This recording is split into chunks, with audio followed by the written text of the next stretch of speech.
Resource exhaustion. Imagine you live on a lush island, but your survival depends on a finite supply of wood. As the population grows, the trees disappear until the last one is felled. This is the tragedy of Easter Island. When they cut down that final tree to move their massive stone statues, they effectively ended their future. Without timber, there were no boats for fishing and no protection for the soil. Soil erosion destroyed agriculture, leading to total starvation. This isn't just an ancient problem. Modern civilization relies on non-renewable minerals and phosphorus for food production. If we hit the extraction limit before finding a substitute, the global food chain collapses in months. The real danger is that this process is often invisible until the damage is irreversible. We are currently spending our natural capital faster than Earth can replenish it. This is where the spiral of collapse begins, turning a paradise into a graveyard. Environmental catastrophe. Nature is a silent empire killer that has ended more civilizations than any invading army. The Akkadian Empire was once the most powerful force in the world, yet it vanished after a massive multi-century drought. When the rain patterns shift even slightly, the entire foundation of a society, its agriculture, crumbles. Today, we are facing an even faster shift. Rising sea levels could displace billions and turn major trade hubs into underwater ruins. But the worst part isn't the heat, it's the migration. Massive waves of climate refugees would flood stable nations, overwhelming their infrastructure and triggering a complete breakdown of law and order. A civilization can survive a war, but it cannot survive a planet that refuses to feed it. But here are TMs. The problem: nature doesn't negotiate, and once the climate tipping point is crossed, there is no going back to the way things were. Economic implosion. Wealth is only as strong as the belief people have in its value. When that belief breaks, everything else falls apart instantly.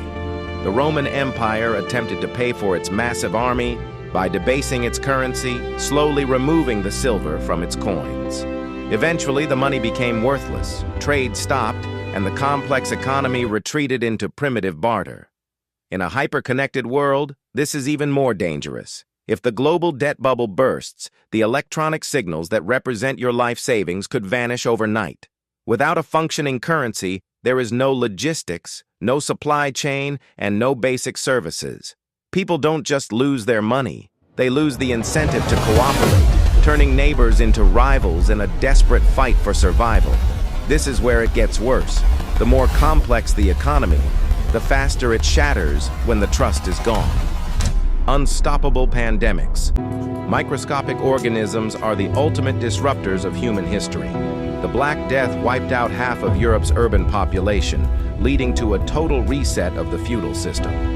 In a modern context, our greatest strength is also our greatest weakness: global connectivity. A virus with high lethality and a long incubation period could spread to every continent before the first person even coughs. This isn't just about the disease itself, it's about the systemic failure it triggers. If enough essential workers, from truck drivers to power plant engineers, fall ill, the cities cease to function. Once the electricity stops and the grocery shelves go bare, panic does more damage than the virus ever could. We are only a few missed meals away from anarchy. The real danger is a pathogen designed in a lab, optimized to bypass all known defenses, turning our crowded cities into isolated death traps. Internal social decay. Sometimes the rot starts from within, eating the soul of a civilization before the body even realizes it's dying. This happens when a society loses its shared sense of truth and purpose. Corruption becomes so widespread that the institutions meant to protect the people become the ones preying on them. When the gap between the elite and the masses becomes an unbridgeable canyon, resentment replaces cooperation. Political polarization turns fellow citizens into enemies, making it impossible to solve even the simplest problems.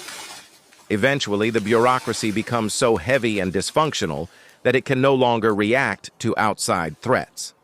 A civilization in decay is like a dead tree. It may look solid from the outside, but it will shatter under the slightest pressure. The real danger is when chaos becomes the new normal, and people stop caring about the future because they are too busy fighting each other.